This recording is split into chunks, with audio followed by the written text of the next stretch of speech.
Hello and welcome to the Too Much Apparently podcast. If you're new here, this is a podcast for the deeply feeling, overthinking, emotionally overloaded humans who've been told they're too much apparently.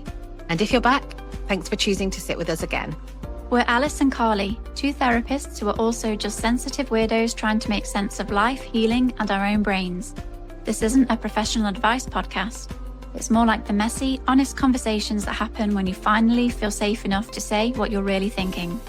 This space is for people like us, the ones who've been called too sensitive, too serious, too emotional, too intense, and have spent way too long believing that it's true. Okay, on with the episode.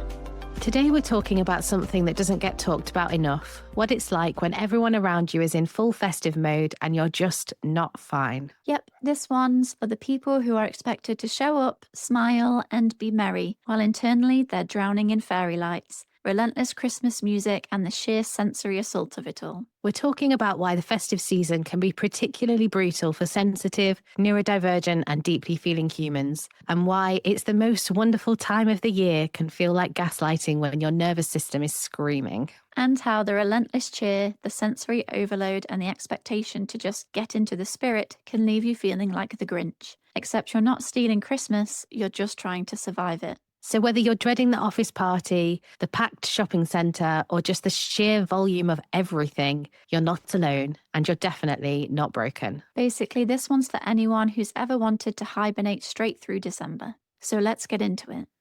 Can I just say, I feel like that intro was just gold. Do you? I was finding it hard to keep a straight face whilst we were doing the intro. I just feel like there were so many... I don't know what other people would think listening to it, but I just thought it was really clever. Good. So, Christmas episode. See, I'm ready for this because I love Yeah. Christmas, but I know that there are people that don't, and that can be really difficult because it's all like holly jolly and happy and, most wonderful time of the year. But if you're not feeling it, I think that can be quite difficult. Yeah, absolutely. And I also love Christmas, but have difficulties with it. And there have certainly been years where I have not been in the festive, merry mood at all. But it also, I don't know, I feel good talking about a Christmas episode and also talking about all the difficulties that come along at Christmas time. But just to say, we are doing a second Christmas episode, aren't we, just before Christmas? And that's going to focus on difficulties with navigating relationships around Christmas and that forced close proximity with family members, or if you aren't in contact with family members or have tricky relationships. So there is another part to this if you think, hang on, you're not talking about the most difficult part, all of those relationships. It's coming. Yeah, this one is mainly going to focus on the sensory aspect of Christmas and how overwhelming that can be. Yeah. For some people, not for everybody. No. And just the pressures to get into the Christmas spirit and gift giving dynamics and Christmas parties and the socializing aspect that might come with it. So all of those difficulties. I'm just trying to think on the spot, what are the hardest sensory side of things for me? Because and maybe there aren't that many. The one thing that's coming to mind is like itchy Christmas jumpers. Or tinsel in your hair. Did you ever have tinsel in your hair when you were a little girl? Yes. Oh, Yeah. it would tickle and itch and Tickle and itchy. Yeah. Yeah. Yeah. I Don't do that think anymore. there are sensory elements of Christmas that really lean into the sensory seeking side, where there are sensory pleasures relating to Christmas, and then the sensory hell that's related to Christmas. So it would be great to dive into this to the sensory aspect. But off the top of my head, I personally love fairy lights, just all year round. Fairy lights, love them so much. But the strong Christmas smells and fragrances that then people start having all over their house, just like chemically gingerbread or cinnamon. No, like cinnamon. Why would you want your house to smell like cinnamon? No. Yeah. Those kinds of things. Yeah, they're a big no from me. See, I love a candle, but it's got to be a good one. It's got to be a good quality one. And then obviously they tend to be really expensive. But yeah, the chemically smells. Oh, yeah, no. Yeah. I went to Estonia once years ago. God, it must be like 23 years ago now.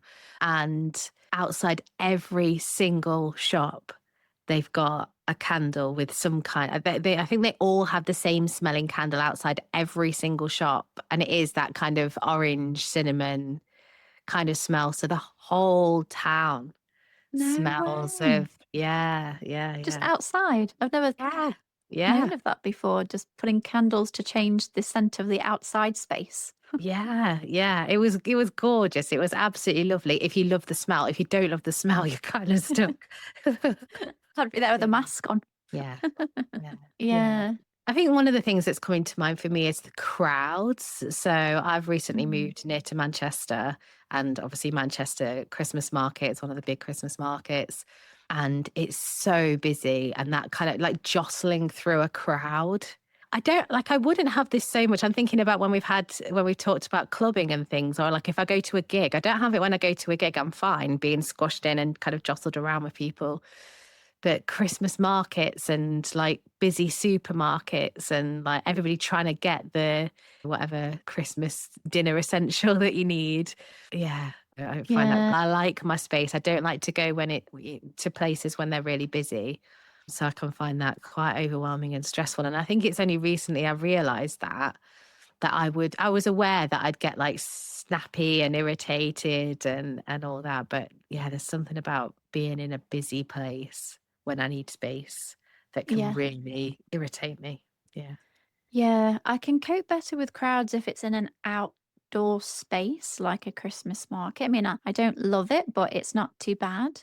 But of anything related to being inside with crowds, like a shopping center, not no.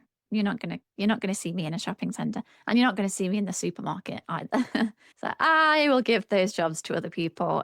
Yeah, no, that would be significantly far too overwhelming. As you said, that mad rush of people. I am not someone that rushes through life. I mean, my whole life, people have described me as slow. I do everything slow. I was always the last one at the table as a child, still eating my dinner.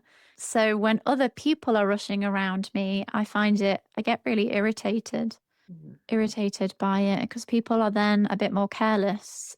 mm, Yeah, which I just don't like. So you wouldn't even see me in the places where that is going to happen. And if you did see me there, it would be brief in and out because I absolutely had no other choice. So yeah. I am the person who is having delivery after delivery after delivery when I'm doing my Christmas shopping. When people are talking about going to the shopping centers to get their Christmas shopping done, like online all the way.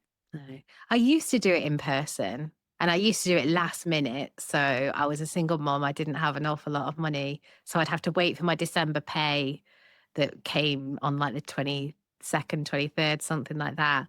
And I would write out everything I needed. I'd write out which shop it was in, and then I'd draw myself a route and what I needed to get. And I'd get the wrapping paper last because I'd have to get the bus home. So I'd be there with like all these massive bags and then clinging onto the wrapping paper at the end. Oh That dear. paints such a stressful image to me. It was super stressful. It was super stressful. Yeah. But I pulled it off. And I think I did have some pride at being able to pull it off. I was a lot younger then. I don't think I'd be able to pull it off anymore. Just thinking about supermarkets and the fluorescent lights. And I Mm. think with Christmas, there's an extra pressure to like get the exact things that you need. Yeah, that's just not for me at all. Yeah. I think part of the reason I'm able to enjoy and look forward to Christmas more is because the things that I find stressful, I've kind of just given other people to do. Mm. So I do all the Christmas shopping online, the Yeah, food Christmas shop, somebody else does. I don't yeah, even cook the Christmas dinner, somebody else does that. I just entertain whoever comes. So much of the things that I would find really stressful and too overwhelming has been overtaken by people who, well, even enjoy doing that. yeah. You know, my partner enjoys hosting Christmas, being the one that's cooked all the food and everything. So Mm. I'm not torturing him by him doing it all. Like he enjoys it and I don't. So I'm like, hey, that works for That me. works. Yeah, yeah. But perhaps there's something in there also about how enjoyable or not we can find the Christmas period versus how much support we have, how much is all on our shoulders versus when we can delegate or share that load with other people. Christmas always to me conjures the time of year as well, in terms of it being really dark, it being really cold outside, or being really glum. I've said this before, but I would be happy with a proper winter where it's snowy all the time, bright blue skies, that kind of a winter. But because ours is just sloshy and grey, dark and miserable, those kinds of things I don't like. And the cold gets to me quite a lot. But it is nice if I can get out for a little walk with the dogs too at night time. It's nice when all the lights are on and you have something nice to look at as you're wandering around. That's like a nice part of it. Mhm. Yeah, yeah. I feel like I should have prepared more to think about the sensory side of it, given that it's a sensory episode. I think it's harder to do because I don't actually experience it all that much. But also, when I did pull on this hat, I did think this is fun and cute, but it's hot. Yeah. And this is how I feel inside. Yeah, I can think of lots of sensory things. So I don't mind if lights are flashing on the outsides of people's houses, but if Mhm. they have their Christmas tree lights like it's a freaking disco or something, I can't have that going on and like be watching TV or talking at the same time. Yeah. That's a little bit much. What type of lights do you have on your tree? So, what we have is a warm white, because when they're so white that they're almost blue, can't stand that. But also, I much prefer to have them static or on a slow glow. I don't really like any of the sort of chasing ones. But also, I have a kind of childlike part of me that really misses the kind of retro 80s multicolored ones. I do like those. I'm trying to weave some color back into things, but I don't like outside lights. Oh, at And I'm all? okay. Yeah, I'm okay where we live at the moment because we're in a cul-de-sac, so I can't see anybody else's house. But when we've lived opposite people before, and it's like flashing into my bedroom window, I'm just like, oh, go away. Yeah, Oh, okay, that side of things. Yeah. yeah, Yeah. I think because I tend to have like blackout curtains as soon as it's shut, I don't really yeah. tend to notice that. But yeah, I also have to have the warm lights all the way. Cold lights, no. Again, outside, fine, but in the house, warm lights all the way.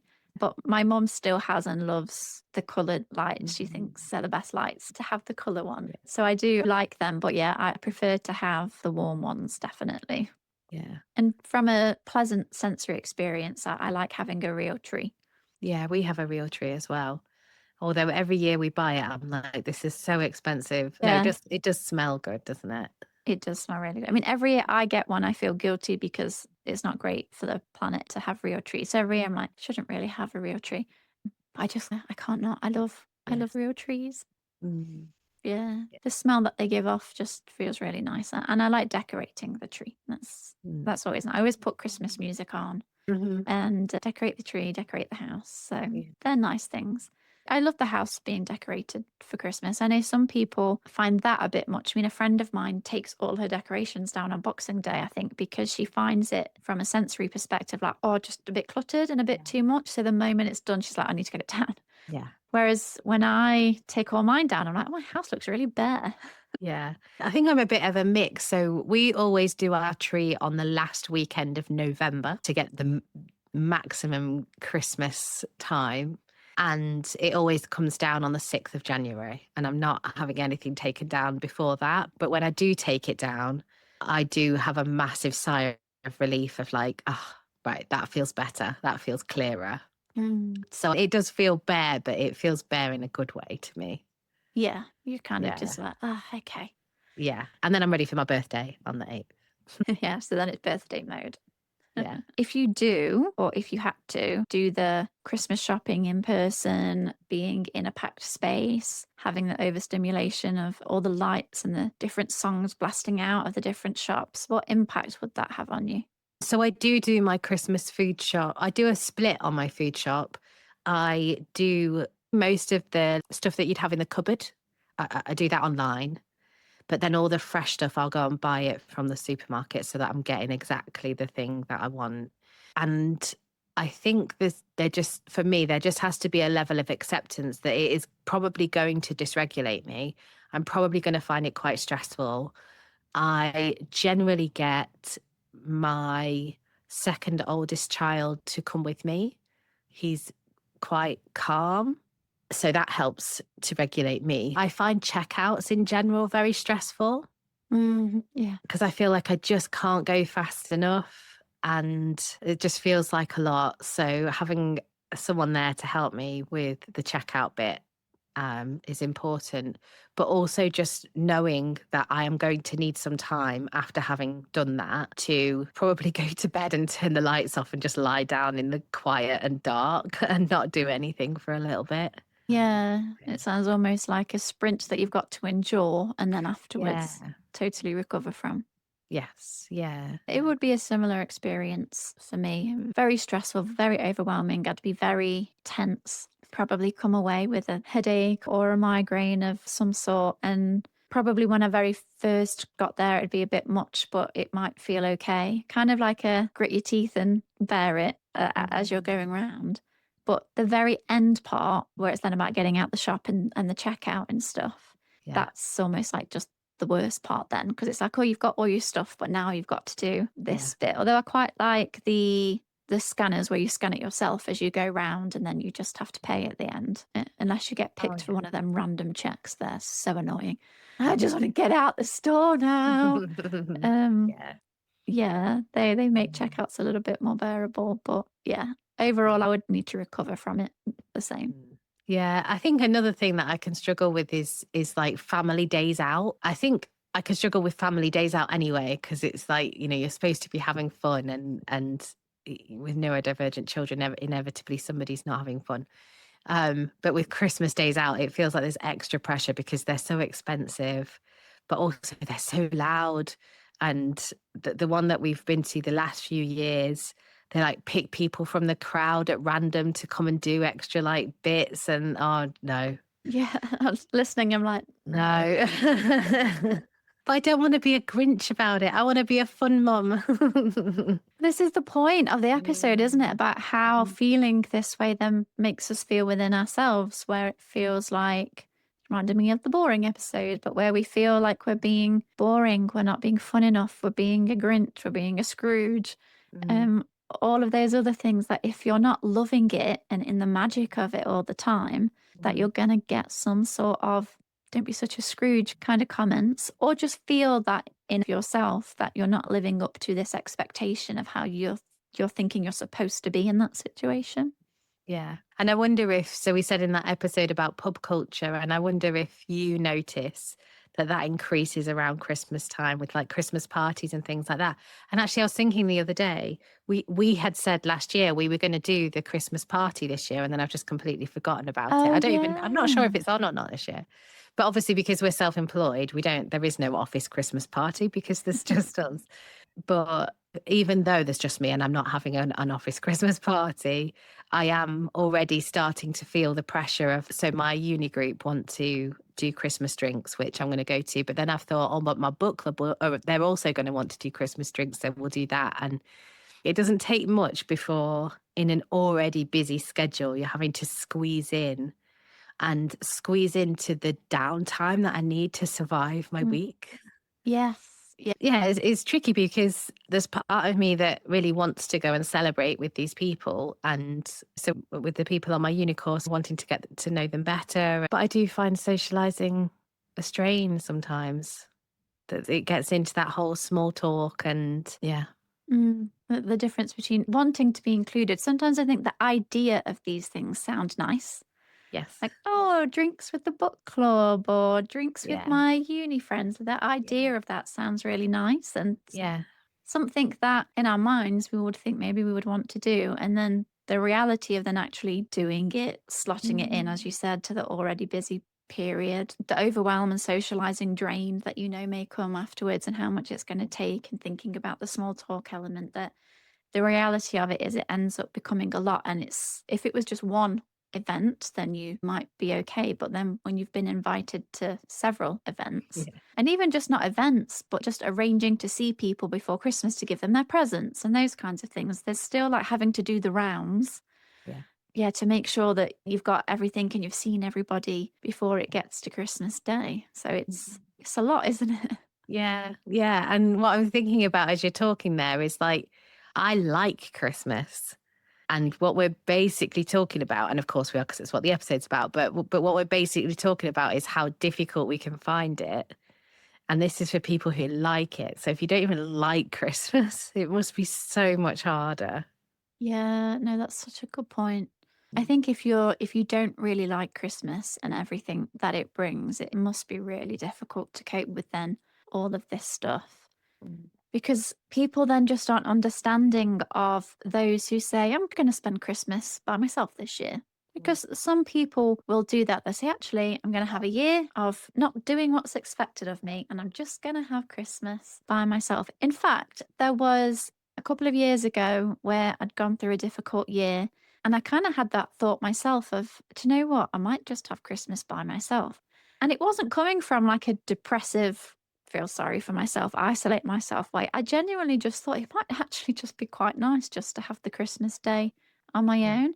Oh my gosh, but you say that to somebody, and it's like you're proposing something absolutely preposterous. Like, what? You Yeah. can't be alone on Christmas? Mm. Yeah, just like it's absolutely not something that you are allowed to do or could be seen as being okay. Mhm. Yeah, yeah. I think going away for Christmas is a great idea if you're somebody that doesn't really enjoy Christmas or doesn't want to get involved in all of that.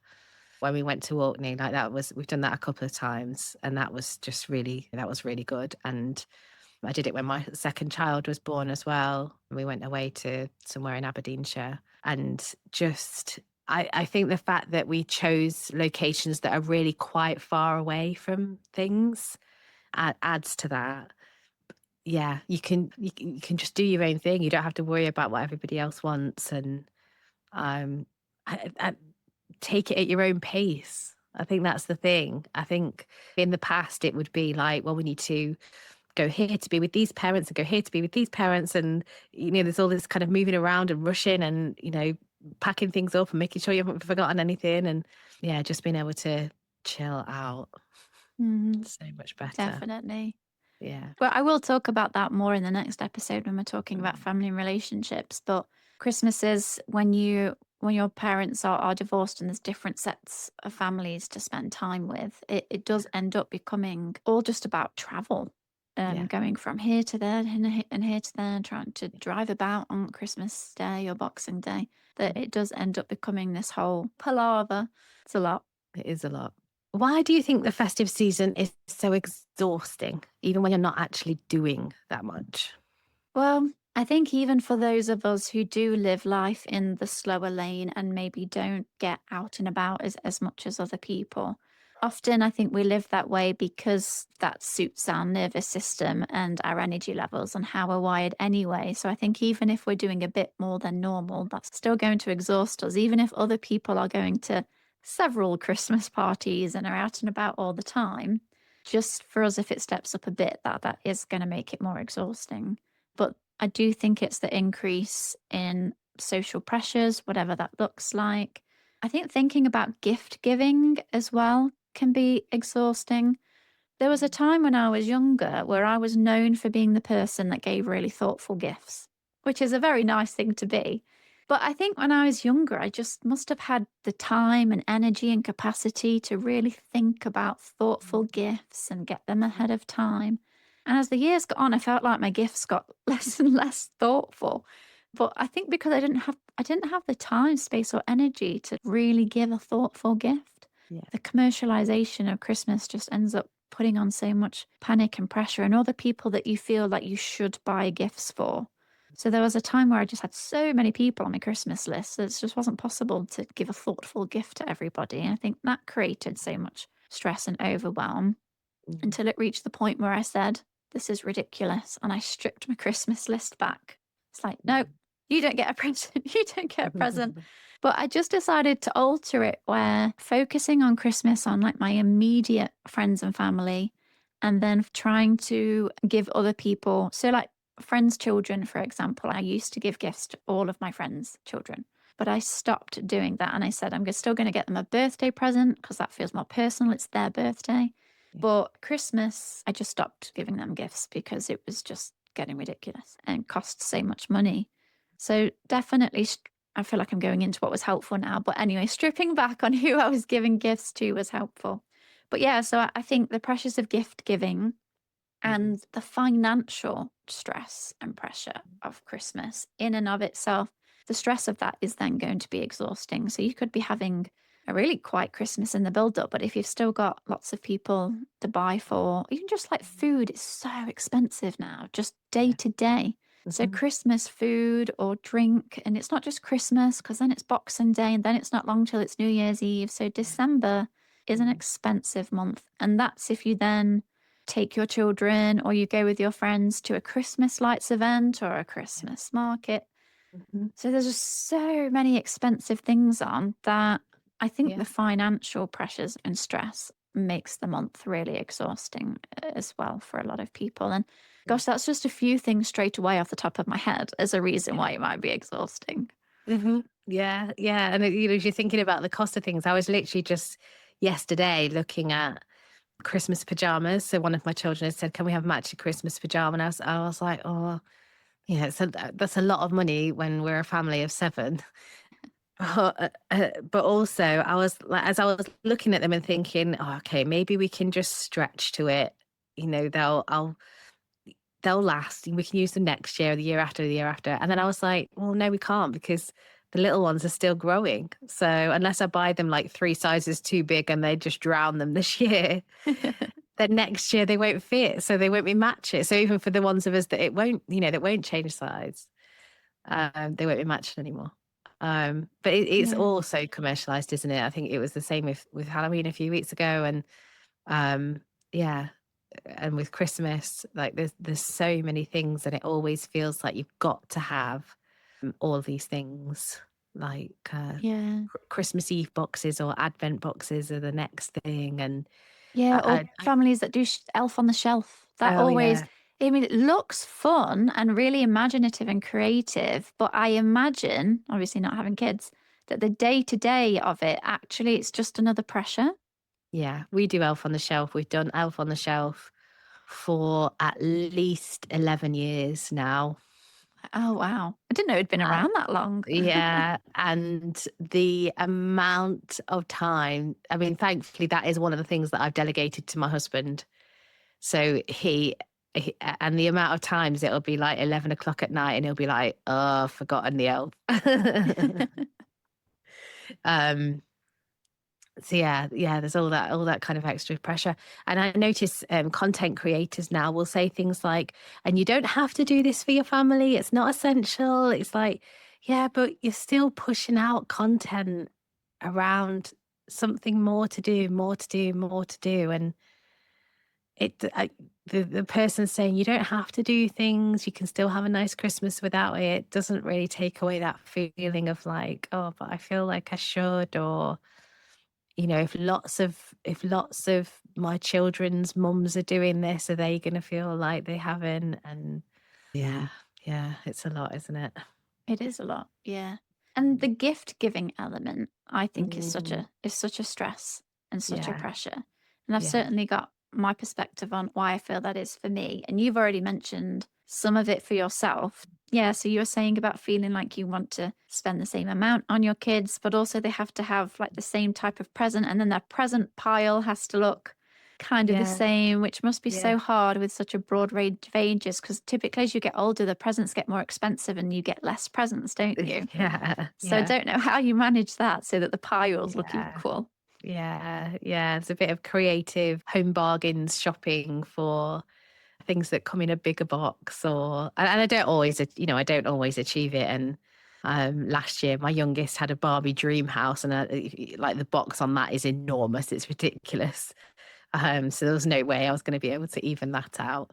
But yeah, I hadn't. It was really helpful actually to hear you say about not having the time to kind of put into the thoughtful gift giving, because I've been feeling for the last few years like, oh, why am I feeling resentful of doing this process? Like, I don't want to feel like that.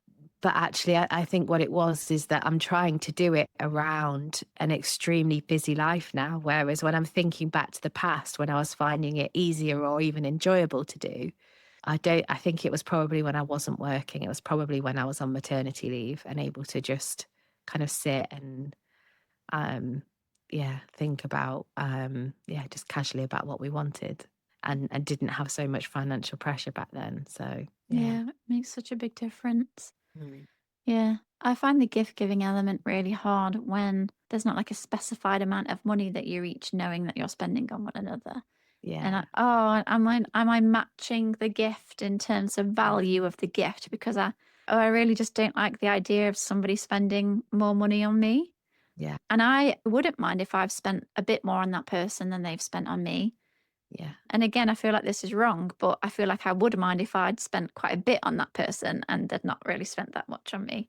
Yeah. Well, I wonder if there's something is there something underneath that about effort or about valuing the person, or, do you feel that you're valued? So even though it is kind Yeah. of hinging on the financial, that maybe there's something else going on underneath it too.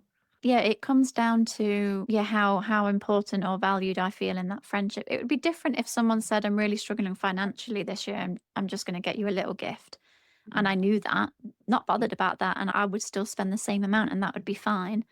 But if it more came from, I don't know, it's similar to in the past where I've had friendships where I've given someone a really thoughtful gift for their birthday, and then I've maybe not even got a card from them for my birthday. Mm. Yeah. Like that kind of thing. I've had quite a few experiences of that in the past because I wanted to like give a really nice, Mm. thoughtful gift, and it's Mm. often not been then reciprocated, which on the odd occasion you don't mind. It's not always about getting something back, is it? But Yeah. when that's a bit of a pattern, it doesn't make you then feel great about yourself. Yeah. So I think I just really have this thing about wanting to know how much someone's spending on me so I know how much to spend Yeah. on them. Mhm. If anyone here likes Big Bang, there's a whole Big Bang episode on this, which is really, really funny, where one of the characters gets really in their head about how much the other person's got them for Christmas and just goes to the extreme in terms of getting them a present, which is really funny. But I related a lot. I was like, yeah, I wish we could just know exactly. It's the same with like my partner or with my mum. It's that wanting to know how much are you exactly spending on me, though, so I can make sure that I live up to that and I have spent that on you. I guess Mm. I don't want people to feel how I have then felt in the Yeah. past when it's not been reciprocated. Mm. Yeah. Yeah, it can be really complicated, can't it? Another thing that's popped into my head is about food and Christmas. And what if you don't like traditional Christmas dinner? Yes. And I think for a long time, I was quite rigid about this is what it had, this is what you can have because this is what Christmas dinner is. And you can eat bits or leave bits. Or I grew up in a family where you had to have a Brussels sprout. Even if you don't Mm. like it, you have to every year have at least one Brussels sprout. But in more recent years, yeah, my younger children, they're just not going to do that. They're just not going to eat it. So I'm really having to let go of my idea of what you're allowed to eat on Christmas Day and wanting to, and parts of me really wanting to hold on to that. And I think there can be quite a lot of moralizing around fussy eaters. Yes. But one of my children is just not, they just won't eat then. Yeah. If it's not something that they like, it's not like, oh, well, they'll eat if they're hungry because they won't. Yeah. Especially if you've got a lot of people coming for dinner, then there's going to be comments or potential judgments from other people if everyone's having this big roast dinner and then there's a child sat there having a pizza or something. Yeah. Yeah. They're almost Yeah. like, that's not okay. That's not okay Yeah. to do. Yeah. But I think the way I deal with that is, well, that I'm trying to deal with that because it is still uncomfortable for me, is focusing on how can I make this day as special for the person that I have, for the child that I have, not for the way that I think it should be, or, society's ideas of how a mother should handle a child that's a fussy eater, or, whatever. Mm. And just making sure everybody's got something that they like. Yes. Yeah. I never really used to understand the hype about the Christmas dinner because Mm. I don't know if I was just lucky, but growing up, a lot of Sundays, I had a Sunday dinner. Mhm. And people would be like, "Oh my God, I can't wait for my Christmas dinner." But I'd be so confused because I was like, I just had one. Like, it's just a Sunday dinner with a bit more trimmings. And so I could never understand why there was just this huge hype about the Christmas dinner. Wait, it's a Sunday dinner. I've just had one. I Yeah, don't understand. Maybe people didn't have as many as what I did, but yeah, carveries are such a staple, aren't they, here in Britain? Yeah. that I don't understand this whole idea about this just the specialness of this dinner, Yeah. which is just a Sunday dinner with a few extras on top. I Why wonder does it what it is. matter? Yeah, I wonder what it is because it's a massive part of it for me, Christmas dinner. I love Christmas dinner. And I love making it special, but I think it is about the extra trimmings because we do have Sunday dinner every Sunday. Yeah, I think it is just about the extra trimmings that you wouldn't normally have. Mhm. And you're doing it with a cracker hat on, Yeah. and so it tastes different. It tastes different because you got your cracker hat. It always slips off. Yeah. Yeah, yeah. It's a rubbish joke. And the rubbish joke. Yeah. Yeah. Yeah. I guess also for me, being vegetarian Yeah. means that it's not that I'm getting excited about all the different meats, or although my partner will cook 3 different types of meat. I'm just like, that is just excessive. But there's still lots of nice things that I, of course, can have with my dinner. Mm. But as a vegetarian, there'll invariably be comments about like, "Oh, don't you feel you're missing out?" No, no, No. I don't. Thank you. Yeah. But there's usually some sort of comment because I think people are just so into their meat at Mm. Christmas. But I still Mm. have the extra trimmings and stuff because I just get vegetarian Yeah. pigs in blankets, Mhm. which Yeah. probably are not very healthy for you at all from a highly processed kind of food. But whatever. I think that's okay. If healthy Christmas is not, those words don't need to go together, do they? For one day, we can let that go. Yeah, yeah, That's my definitely. perspective anyway. I agree. I agree. But it does bring up some important points around where there may be stress and anxiety around food and eating, and whether or not that's from a sensory issue, whether it's from children who really struggle, whether you'd class them as fussy or restrictive eaters. And of course, anybody who struggles with food has a difficult relationship with food or their body image and eating disorders and things like that. Yeah. That in and of itself brings up considerable stress for people around Christmas time.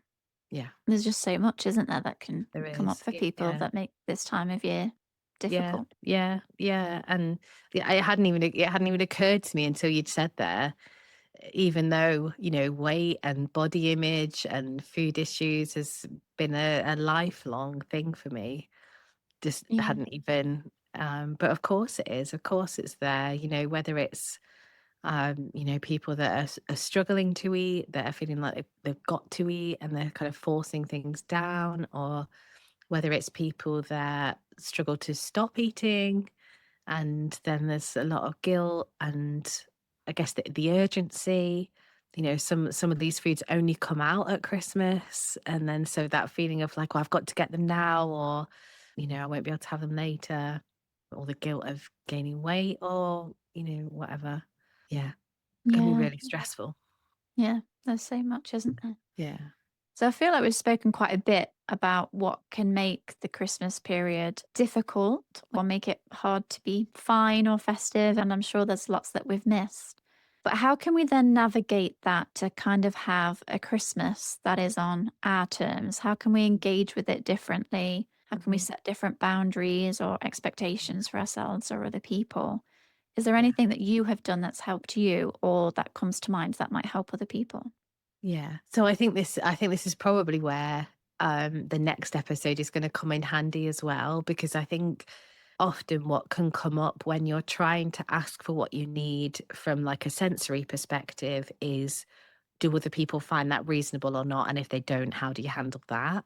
Yeah. But if I try and stay out of that episode and in this episode, it feels quite tricky to separate those two out, apart from just Mm, thinking about what can you control in your own home, and mm. kind of making decisions about what works for you in your own home, and not feeling like you have to wear certain things or eat certain things or do certain things in your own home. That's kind of one place to start, and thinking about giving yourself a bit of time to reflect on what is and isn't working for you.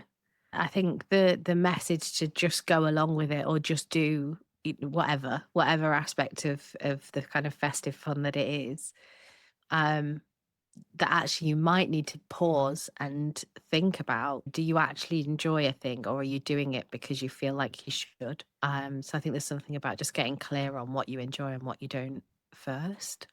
I think that's a good Yeah. point because so often we don't even know what it is that we like and don't like. We just We just do because Yeah. it's automatic and it's what's expected of ourselves before we actually check in with, hang on a minute, do I even like this?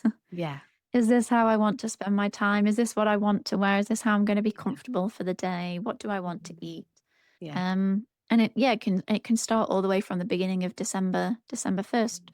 When do you like to get your tree and decorate? Is it okay? And well, it definitely is to not like to do any of that and not Yeah. decorate at all and know that Yeah. that's okay.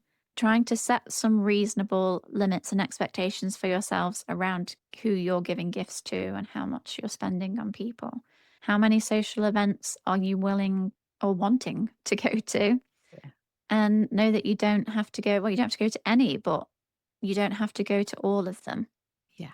And how can you support yourself if you are going to go to make sure that you're having rest afterwards? And what is Yeah. the best way for you to buy gifts? Is it smashing it all out just in one go, or is it just gently ordering stuff bit by bit to your house? From a sensory perspective, I think figuring out what about this time of year you do actually like, whether that is your favorite pumpkin spice latte is now available in the shops, or gingerbread houses, whether you like going out in the evenings to look at the lights or going to a light show, if you like the fragrances or don't like the fragrances. So, Yeah.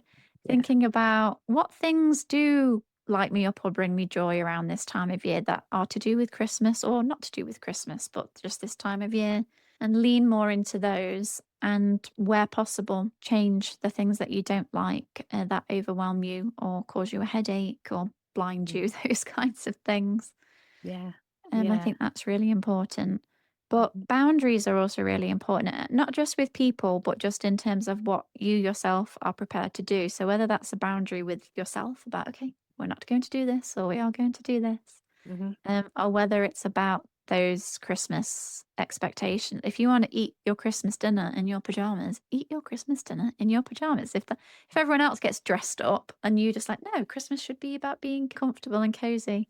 And if you want to eat your pizza, eat your pizza. And I do want to say I appreciate it's very easy to say, just do this and just do that. Yeah. There's a reason why we've not been able to do it to date. It's not that straightforward. But I do think we can start somewhere, even if we're just picking a couple of things that this year we're going to try and do differently that suits us better. Mhm. Yeah. Yeah. My brain's split into two thoughts. One of the thoughts that I've got is about you can make your pizza Christmas shaped. We've done that a couple of times. So we've had Christmas tree shaped pizzas and snowman shaped pizzas and things like That's that. a great idea. Yeah. Yeah. I think there's something about advocating for yourself as well. And I think there's really something about checking out what works for you, like taking each of the senses and checking out what works for you. So, like having changing your Christmas lights for warm white instead of a bright white can make a difference. Or, if you have to go to a shopping centre, taking earplugs with you or having your headphones on, playing music that you find soothing. Like you Yeah. said, draw a map of your way round so you can just get in and get out without like having to go back and forth to all the different Yeah. shops. Yeah. Yeah. Just any little thing that's going to help you out. Before I realized I was neurodivergent and before I realized how many sensory sensitivities I had, because I'm not the kind of person that will feel irritated by labels in my clothes or seams in my socks. I thought I didn't struggle with that. But actually, as I've learned more about it, I'm realizing that I mean, I like Christmas music, but sometimes it can really grate on me. And if I've heard too much of it, I start feeling itchy and irritated, and then I'm like, oh, what's wrong with me? Why am I so snappy? And why am I so unreasonable? And but as I've started to learn about the kind of sensory pressures and that kind of that kind of cumulative buildup of sensory strain, I can start to put things in place to kind of bring that stress level back down again. Mm. Yeah, Mhm. no, there's some really good tips in there and a lot for people to maybe go away and just have a think about in terms of what's going to support them most this Yeah, December and Christmas period. yeah, yeah.